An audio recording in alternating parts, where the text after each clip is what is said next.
Voltamos com Família na Real, hoje tratando sobre família e seus diversos arranjos. Quem me ajuda a tirar algumas dúvidas é o Dr. Elton Costa, ele que é mestre em Direito e Gestão de Conflitos e especialista em família e sucessões. Meu colega, que assunto legal, para a gente discutir muitas curiosidades, muitas informações que o nosso telespectador provavelmente não sabia. E vamos continuar aqui tratando sobre agora uma família que eu acredito que a maioria das pessoas hoje, elas têm esse membro e consideram como da família. Não é isso? Então, Elton, eu queria que você falasse um pouco da família multiespécie. O que é a família multiespécie? O que significa dizer que os pets são seres sencientes? Excelente. Então, como você bem pontuou, Rosa, certamente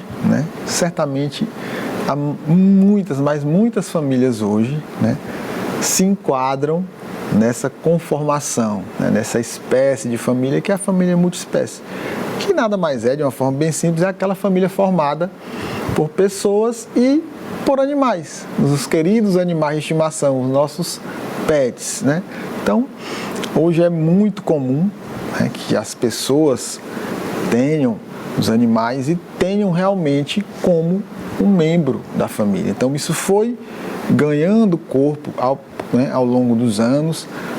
Há algum tempo os animais eram tratados como coisas, né? Então, inclusive em sede de processos judiciais nem se tratavam sobre os animais, né? Então, por exemplo, um casal se divorciava e o filho tinha um cachorro ou um gato, isso sequer era tratado, né, em sede de um processo judicial, por exemplo, na discussão de um divórcio, ou com quem vai ficar, a gente vai já ver daqui a pouquinho nessas possibilidades. Mas as famílias multiespécies, elas são famílias formadas por mais do que pessoas, pelas pessoas, né, e pelos seus pets. E os pets, como eu acabei de falar, eles deixaram de ser tratados, o seu cão, o seu gato, eles deixaram de ser tratados como coisas, como bens materiais, né? Então, e passaram a ser tratados como seres sencientes. O que é que isso significa de uma forma bem simples? Significa dizer que o seu cachorrinho, que o seu gato, ele tem percepções, tem sentidos bem semelhantes aos dos seres humanos, né? Então ele sente dor, ele tem sentimentos mesmo. Sentimentos. Quem nunca viu o cachorrinho feliz quando o seu dono chega em casa ou quando sua dona chega em casa? Praticamente abre um sorriso, né? Ele balança o rabinho, fica muito feliz. Então, por conta dessa percepção, dessa concepção que se tem atualmente em relação aos pets, e aí mais comumente a gente trata cachorros e gatos, é que eles passaram a ser considerados como membros da família. Então, aquela família que tem pessoas e pets são tratadas como famílias multiespécies. E aí elas têm, a gente vai ver daqui a pouquinho, né, toda uma tutela, todo um arcabouço, né, um rol de proteção que se assemelha, inclusive, bastante às relacionadas às pessoas. A gente vai discorrer daqui a pouco. E aí, Rosa, eu sei que você estava aqui conversando, inclusive, eu sei que você, a sua família é uma família multiespécie. Eu queria que você trouxesse para a gente como é essa experiência. Excelente. Elton, meu cachorrinho, o Willy, eu sempre compartilho nas redes sociais, no Instagram, até tomando café comigo, eu boto ele aqui do lado. Então, é importante que se diga o porquê que passou a ser tutelado vários direitos em relação aos animais, porque as pessoas devem estar dizendo, meu Deus, a justiça não tem o que fazer, porque já tem tanto processo, agora ficar tutelando o direito de animais. Porém, essa demanda, ela vem aumentando cada vez mais. Pessoas que também optam em viver com animais, nem ter filhos, preferem ter um cachorro, preferem ter um gato, e os motivos são variados e diversos. O que importa é a gente sempre respeitar. Então, eu tenho 3 filhos, com ele, o meu cachorro. E ele, inclusive, é mais velho do que a minha terceira filha. A minha filha, a Júlia, tem 14 anos e ele tem quase 20. E eu estou até na luta para tentar fazer uma cirurgia na vista dele, estava conversando com você. Mas, Elton, quando eu cheguei no hospital veterinário aqui da Universidade Federal, tinha até cobra. Eu vi uma senhora que que tinha uma cobra de estimação, todo mundo apavorado. Na verdade, meu filho que foi nesse dia, o Rafa, e ele disse: mãe, estou eu lá com o Willy esperando o veterinário, ele me sai com uma cobra gigante de lá e a mulher esperando a cobra. Então, nós temos de tudo, né? E os animais, eles são exatamente considerados, a natureza deles, que a gente diz, como seres sencientes, porque apesar de no nosso código, né, não ter lá o direito expresso do animal, eles são comparados ali a coisas, como você disse, mas hoje, pela demanda crescente, a jurisprudência, como a gente disse, a decisão dos tribunais, ela passou a ter fundamental importância na construção desses direitos. A gente viu que no divórcio, hoje, nós vemos aquele ex-casal discutindo sobre o pet deles, sobre o gato deles. E aí, a justiça precisa dar uma solução. Nós vimos também, no âmbito criminal, por exemplo, a criminalização de algumas atitudes de pessoas, né? A gente vê pessoas maltratando animais. Então, a gente tem hoje vamos dizer assim, um grupo muito forte, né, que é relacionado ao meio ambiente, que é relacionado, que protegem, que lutam, que encampam esses direitos dos animais. Excelente, Rose. E aí, você falou da questão dessa cobra, né, que seu filho viu lá no hospital veterinário. Eu me lembrei de um sobrinho que ele morava, né, a minha irmã, a mãe dele, se divorciou e ele passou a morar com os avós maternos. E ele criava um camaleão. E certa vez ele veio nos visitar aqui em Teresina e ele trouxe. E aí, por cerca de um mês lá em casa, ficou uma espécie de família multiespécie também, né? Bem interessante. Mas aí você tocou no ponto interessantíssimo. Essas discussões chegaram, né?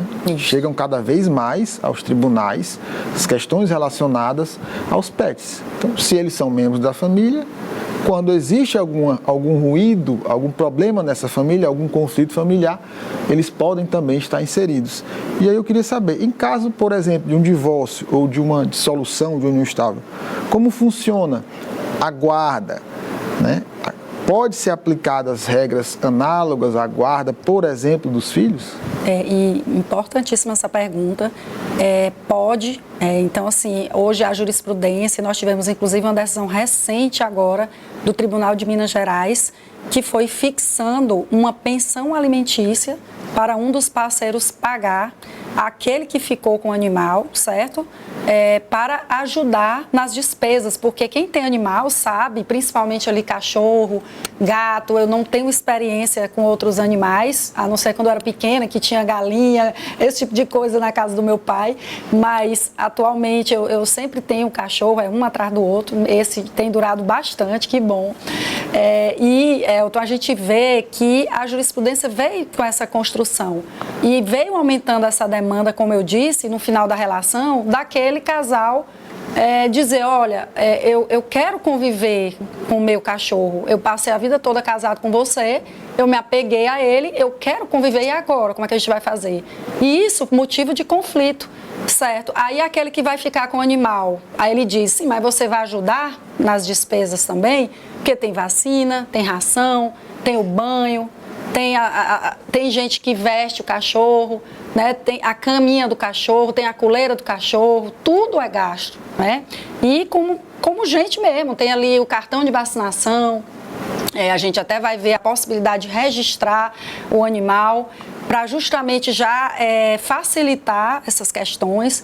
Então, a jurisprudência ela veio dizer: olha, a gente não vai dizer que um animal é como gente, ele não tem ali os direitos de uma criança, de um adolescente. Eu não posso dizer que você vai pagar uma pensão. Aí a jurisprudência ela tem usado termos análogos, como ajuda de custo, como custódia do animal. Posso dizer guarda? Pode, mas sabendo que não é com uma criança, sabendo que aquele que é dono do cachorro, ele não tem um poder familiar como é em relação ao seu filho, que a gente chama o poder familiar inerente àquele parentesco de pai e de filho. Então, a natureza do animal é uma natureza de um ser senciente, como a gente viu, que ele tem sentimentos, ele tem dor, ele tem amor, ele tem alegria, ele chora, ele fica triste. Eu acabei de dizer: olha, meu cachorro ele mudou depois que ele perdeu a visão, ele ficou deprimido. Então a gente vê como aquele bichinho, ele preenche a gente. Por isso que muitas pessoas hoje é até terapêutico elas terem um animal. A gente viu o caso daquela menina, eu não sei se era TDAH, se era autismo, do cachorro que teve que viajar, que foi a maior polêmica, que ela realmente tem um nome que chama, né, cão suporte, que foi a maior polêmica para a companhia aérea embarcar o cachorro. E quando chegou, então aquela criança, aquela menina, ela vive com o cachorro e traz um bem-estar muito grande para ela. Então todas essas demandas, Elton, foram crescendo. E respondendo à sua pergunta, é possível hoje no divórcio, na dissolução de união estável, você regulamentar a convivência, você regulamentar a ajuda de custo em relação ao animal ou aos animais, porque a minha concunhada, ela tem 5 cachorros na casa dela.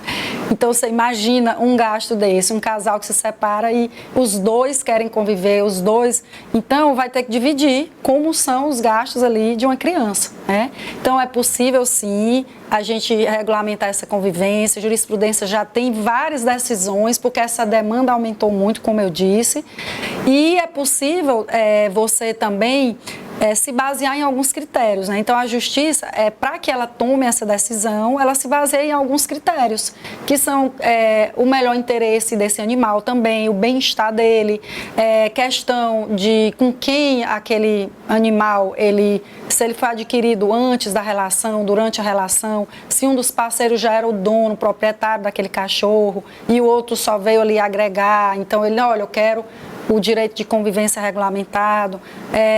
Enfim, vai se analisar mesmo a situação, as despesas daquele animal, o bem-estar deles, a conveniência dos donos ou do dono, e ver e tratar aquela questão de uma forma realmente séria, porque isso pode trazer muitos conflitos ao final da relação.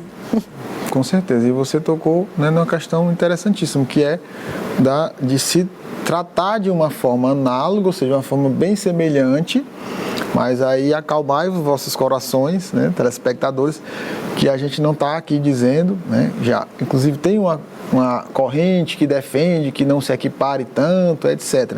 Isso. Mas é um caminho sem volta, né? Hoje eles são realmente tratados. Tem projeto de lei, não é isso? Tem projeto de lei. Tem projeto de lei, inclusive recente, tem vários regulamentando exatamente o direito dos animais em relação a esses direitos familiares, justamente porque não é nada expresso hoje.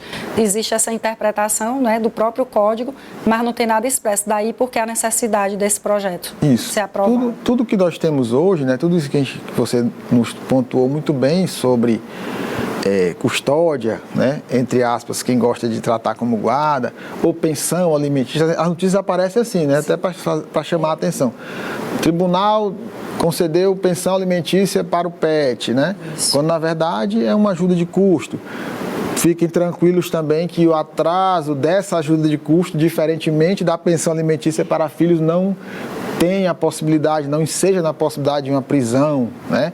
Isso aí é mais um caráter indenizatório. Então, apesar de que tem já quem defenda que essa ajuda de custo se equipararia, né, de uma certa forma, e esse atraso poderia ensejar, por exemplo, na prisão de quem está custeando essas despesas, de quem tem essa obrigação de custear.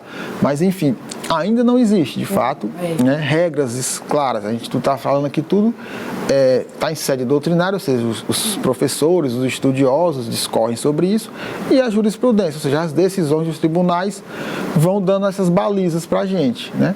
Mas nós temos, como você bem trouxe, Rosa, nós já temos projetos de lei tramitando, né, e o mais recente deles é o PL 25 de 2025. Isso. Né, que traz, aí sim, a iniciativa desse projeto, eu vou até ler a ementa aqui, né, que é o dispositivozinho do projeto, que dispõe sobre a custódia compartilhada, ou seja, né, como esse pet vai conviver com um tutor ou com outro, de animais de estimação nos casos de extinção de casamento ou de união estável, ou seja, vai delimitar em que situações essa convivência compartilhada vai acontecer, prevendo regras, né, concernentes ao tempo de convivência e à repartição de despesas. Então, esse projeto de lei, o PL 25 de 2025, quem quiser dar uma consultada lá no site, está no site da Câmara dos Deputados, vem para regulamentar e para trazer regras claras.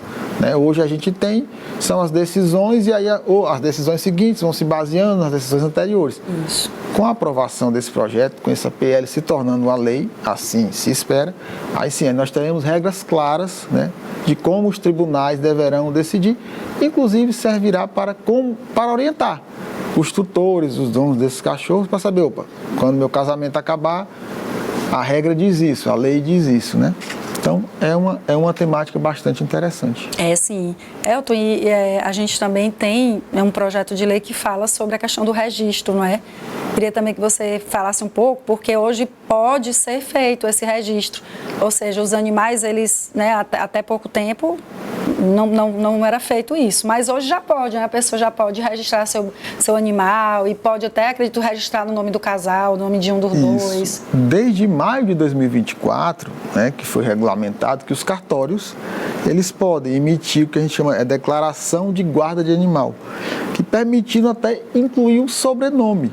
Isso. Então você pode, um casal ou a família multiespécie, somente uma pessoa e o seu pet, ela pode se dirigir ao cartório e registrar aquele pet e colocar, por exemplo, quando você estava me perguntando se a minha filha já tem um pet, a gente já está trabalhando, porque aí voltando um pouquinho, né, em relação aos animais de suporte, aos pets de suporte, já tem estudos comprovando os benefícios da companhia animal para alguns transtornos do neurodesenvolvimento, como, por exemplo, o autismo. Tá? Então, a gente já está se organizando, já estamos no planejamento para tornar a nossa família uma família multiespécie. E aí, por exemplo, nós poderíamos colocar o sobrenome, né, do nome o Costa, o craveiro dela, o craveiro Costa, enfim. Então é perfeitamente possível que quem quiser, né, ter um documento de identificação formal do seu pet, se dirigir ao cartório e providenciar. Muito interessante. Eu acredito até que isso foi uma notícia muito veiculada na imprensa, Instagram. Eu acredito até que essa questão de viagens, né, eles vão acabar, para identificar melhor, até pedindo, né, isso. Não que seja obrigatório, mas eu acredito que será importante. Isso, e aí você pode, me parece que é perfeitamente possível que nesse registro, junto ao cartório, você identifique, né, que é um animal de suporte, por exemplo. Isso aí, como você bem pontuou, a tendência as decisões já são nesse sentido de que o animal, quando é comprovadamente de suporte, né, Sim. ele pode viajar ali da cabine do avião, né, mas eu acredito que com essa PL e com essa normatização que vem sendo construída, essas decisões vão ser sempre nesse sentido, de que cada vez mais o nosso pet seja realmente considerado como um membro efetivo da família.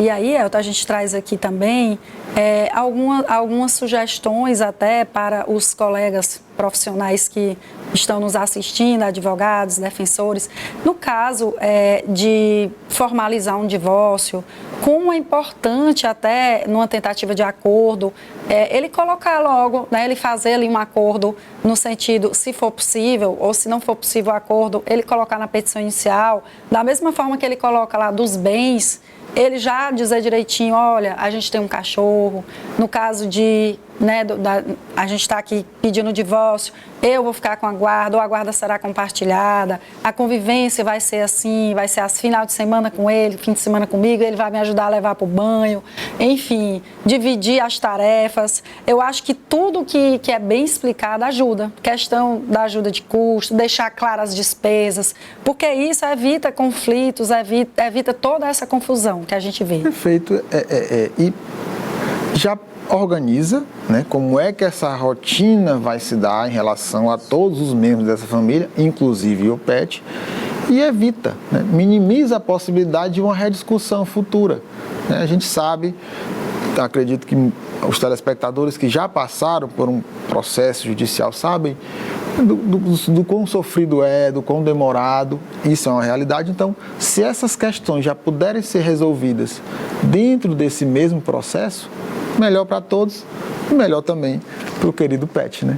Porque as pessoas devem estar se perguntando como fazer, como viabilizar. Da mesma forma também na questão do inventário, né? Então, a pessoa que deixa um animal, ela já pode também fazer um planejamento, fazer um testamento. Ela diz, olha, esse animal vai ficar para fulano de tal, que gosta mais de animal. Sempre tem um da família que gosta mais, que é o que pede para o pai, para a mãe, olha, eu quero ter um cachorro, eu quero ter um gato. A gente fala sempre de cachorro e gato porque são os mais comuns, mas de fato a gente sabe que tem várias preferências, que tem gente, como eu falei, que cria cobra, camaleão, né, rato, tem muito aqueles que a gente vê, que agora me fugiu o nome. Hamster, que tem gente que adora também, não é? Então, é uma variedade toda e o que importa é essa felicidade que a gente viu aqui, né? Que é o que a gente busca, o ideal de família que a gente busca, cada um tem o seu, né? Então, se eu me realizo com um hamster, com um gato, eu morando só, eu acho que o principal objetivo e a finalidade desse programa, a gente atingiu aqui, que é mostrar para o nosso telespectador duas coisas. Que família hoje é aquela família que a gente falou eudemonista, que é aquela família que os membros dela buscam pela sua felicidade, que envolve o afeto, que não existe família sem afeto, e acima de tudo o respeito, é isso? Perfeito, Rosa. E a cereja do bolo de tudo isso é a felicidade.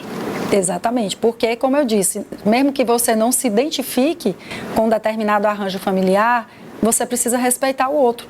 E como nem tudo na lei é previsto, porque as coisas vão acontecendo e a gente vai provocando a justiça, né? E aí sim começam a acontecer as decisões. Então, várias decisões hoje que viraram lei, né, como os próprios direitos dos casais homoafetivos, um dia foi lá atrás uma luta muito grande. E é assim que a gente vai construindo o direito e a justiça.